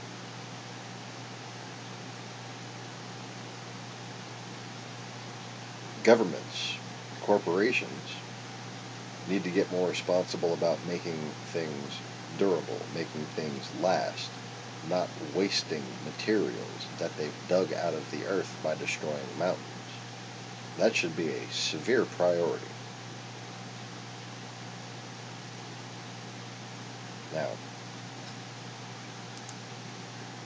as far as the oceans go, because I promise you, children, if the ocean dies, it will take all of you with it. In many ways, it will kill you, just by being dead.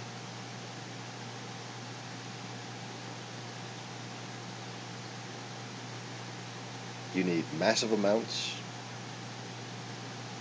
of calcium carbonate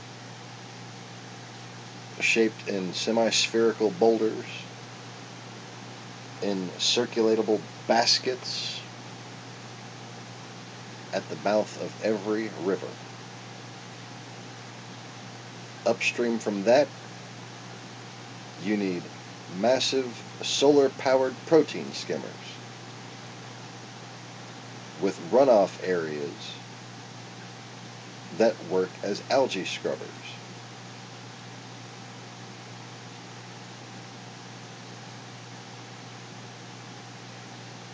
And then downstream from all of that, you need to start planting mangrove forests wherever you can plant them.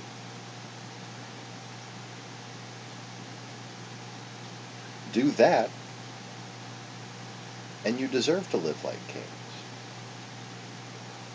You're not doing it,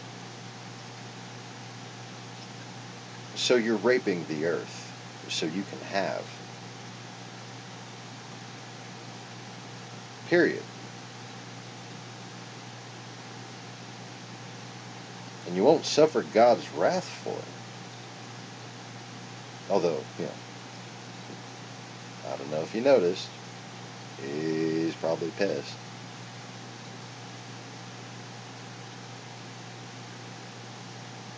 God's not an oppressor. God's not vengeful. God's not a big meanie.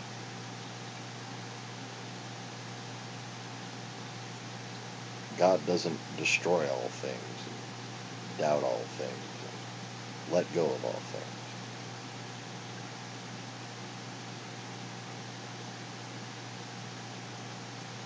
God doesn't fail.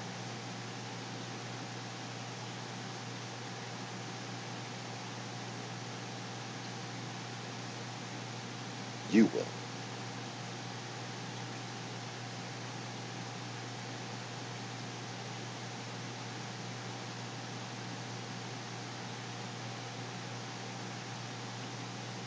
And all God can do is sit there with Cassandra and say, it's okay. They never listen. I tried to tell them for you this time. They wouldn't listen to me.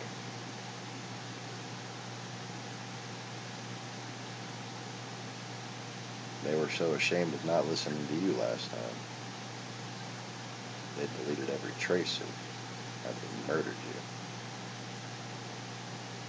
Just like they retold my story. how they murdered me 30 years before.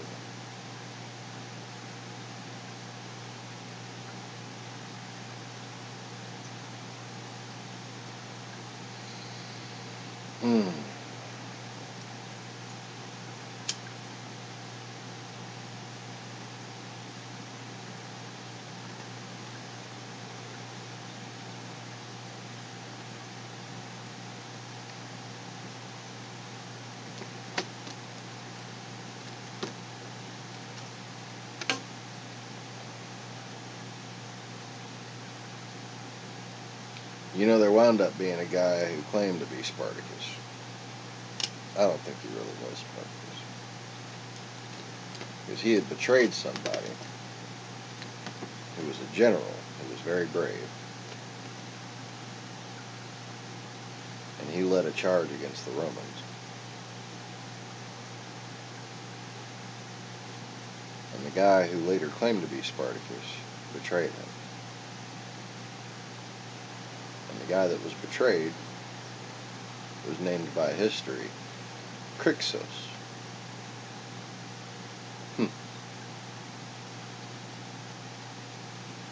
That's a hilarious wordplay. Cryptic cross. Crix.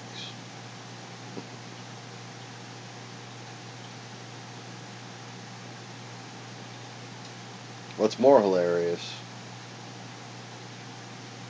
is that he was found guilty and punished by Rome for insurrection.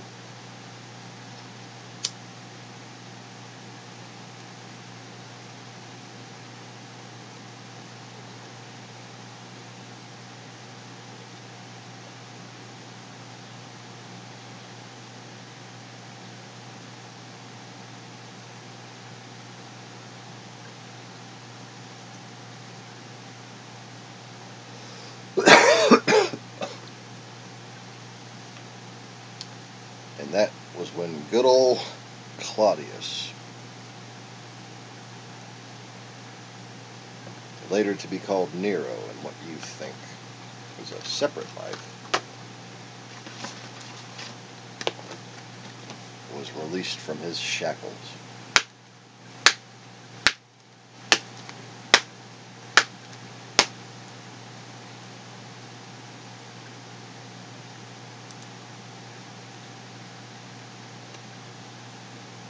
It's an interesting little segment of history. Just take a detailed look at it. And once you learn all the names and places, go and look at the history of Alexander the Great. Notice some overlaps there.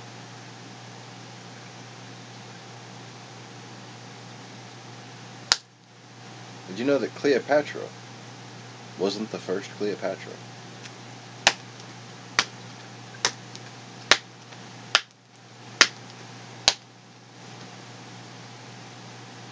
And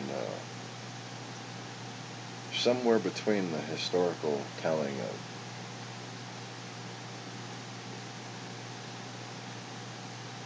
Antony and Cleopatra and Alexander and Cleopatra,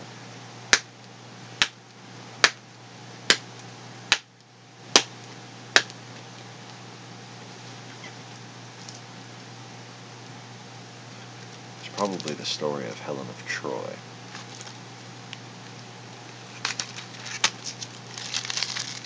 But I'm very aware that humans these days think they've solved the mystery of Troy that's over there on the coast of Anatolia.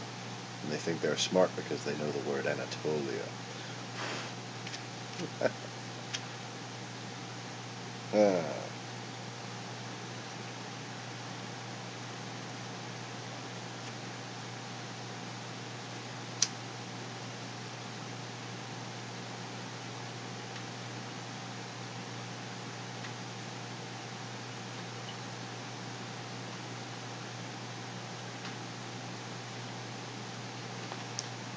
Back in the day,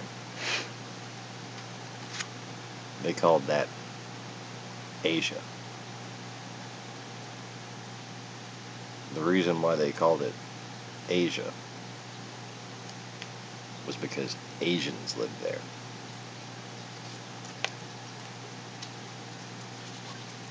And these were people also known as Phoenicians.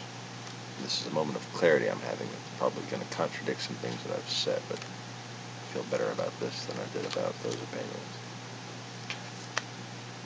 They were the seafarers.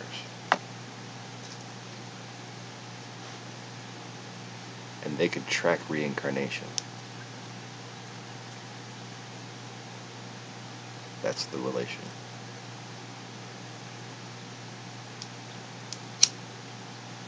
Like the phoenix, they could rise again.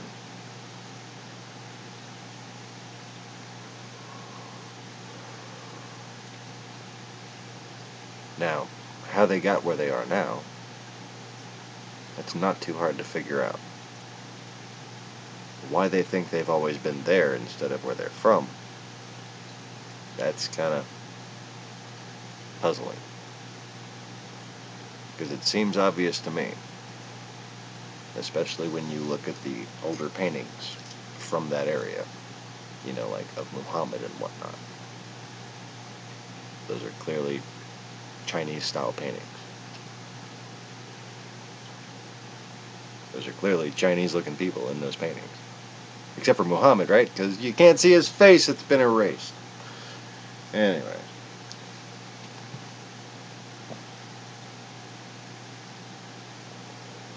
So.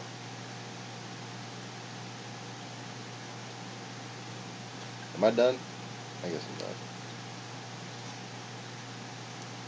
I'm going to wave my magic wand and make it all better now.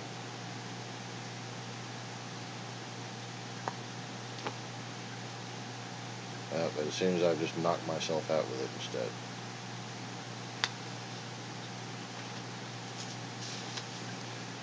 It's funny, that's an actual magic wand.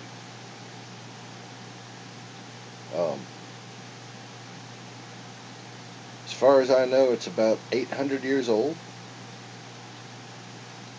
It is unfakeable. It's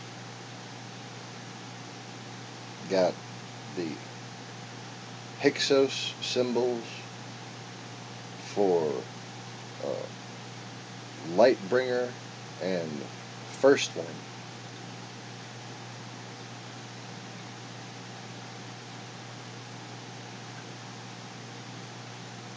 And two pyramids opposing each other at the ancient angles with a little all-seeing eye in the top one.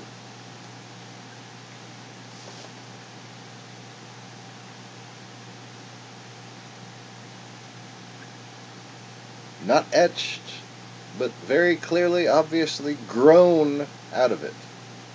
Okay? I'm not going to bother fucking holding it up. I've shown HD pictures of this before. They're on Twitter. Fuck.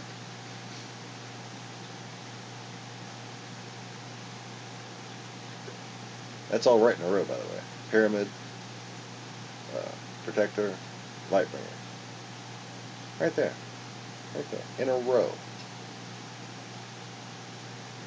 You know, not like one here, one there, and a coincidence. Oh, those squiggly marks might look like... No. No. You get this in your hands. If you have any intuition whatsoever, you will feel the energy that comes from this. It will be the most powerful object you have ever touched. Okay? And you'll look at this and be like, what the fuck? How did those get there? Okay? That's the only thing that you can have with a real brain that works. Otherwise, you're just in denial. You can't look at this and think, oh, here's how this person might have faked that. There is no question that these things occurred naturally on this piece of wood in order. This piece of wood that is shaped perfectly like a little magic wand. Complete with kung fu grip, by the way, you know.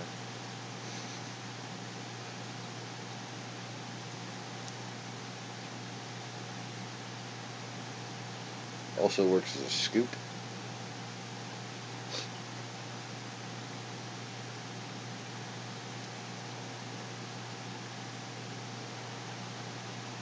Got a little loading area.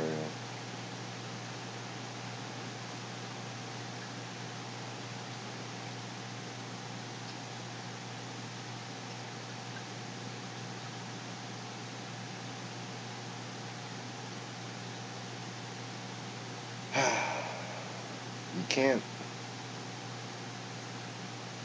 just go and find a piece of wood that looks like this, man.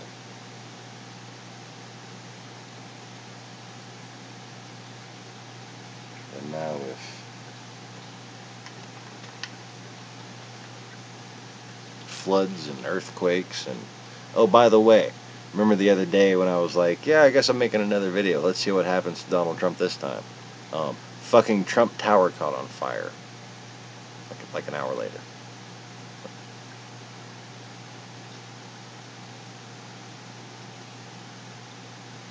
I can't even like laugh enough to do that justice.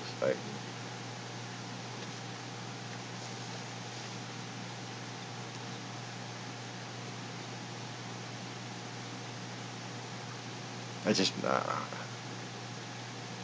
I can't get over how funny that is. But, yeah. The lightning strikes, lightning striking right behind my fucking finger right when I say, okay, so if you're doubting you think this is Photoshop, and I'm like, if anybody really like wants to see, I go like this. Let's see if it strikes right now. It struck right behind my fucking finger in the video. I took fucking pause stills of it, posted them on Twitter. None of that's good enough for anybody. Not the fact that the stuff that I'm saying is, obviously the way humans need to be in order to survive. No, that's not good enough for anybody.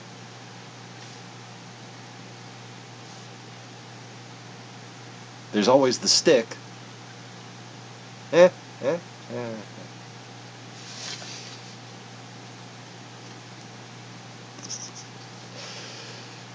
And on that bombshell, I think it's time for me to go.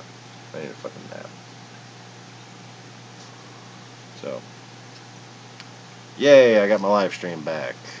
I don't know when and if I'll be doing this again, but I am open to suggestions. Most likely it will be in the evenings, not during the day like this.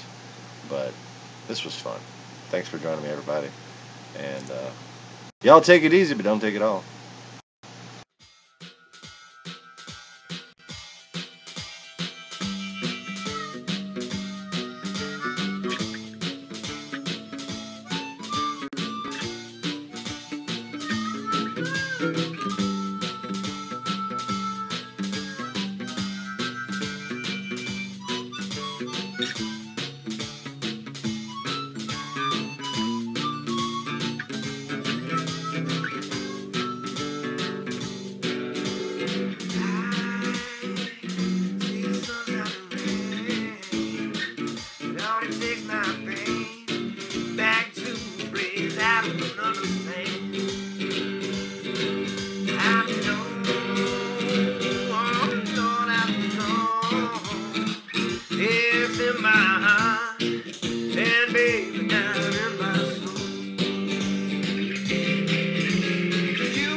I know I gotta keep